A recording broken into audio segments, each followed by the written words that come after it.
All right, Dan, thank you. A Dallas woman is one of nearly 24 across the country alleging sexual assault by Uber drivers. Those women are joining together in one lawsuit against the rideshare company. They say Uber has not done enough to protect passengers from predators. Fox 4's Sean Rabb in studio now. Sean.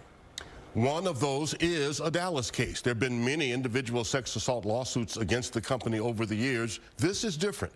22 women in 11 states, their attorneys bringing them before one federal judge in what's called a multi-district litigation.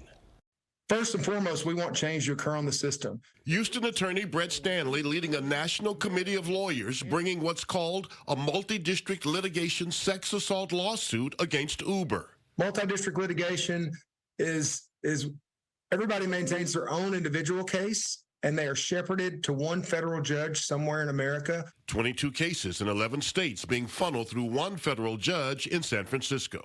One benefit to the plaintiffs of having this all come together in a multi-district case as it has is sometimes a first step down a road towards a mass settlement of a lot of claims.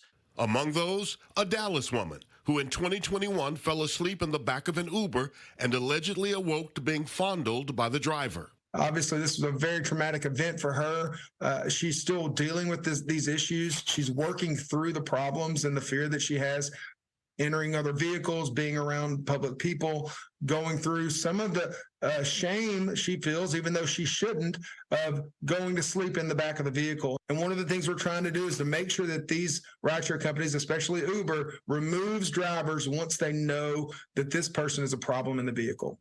David Cole says Uber, as part of its defense, will point to the accused drivers, claiming they are not our employees, but freelance, independent contract workers. And one of its arguments is going to be, whatever we did as a company, there's another issue here entirely, which is the driver made the decision to violate the law and commit these terrible acts, and they bear varying degrees of responsibility depending on the facts and what the state law may be. In some cases, all of the blame could fairly be assigned to them. As it pertains to rideshare litigation, this is the first MDL, multi-district litigation, that's been created against rideshare companies in the gig economy. Litigation that could draw new legal guidelines for the growing gig economy. And this kind of case is really going to put that under the microscope and force people to come up with some pretty clear standards.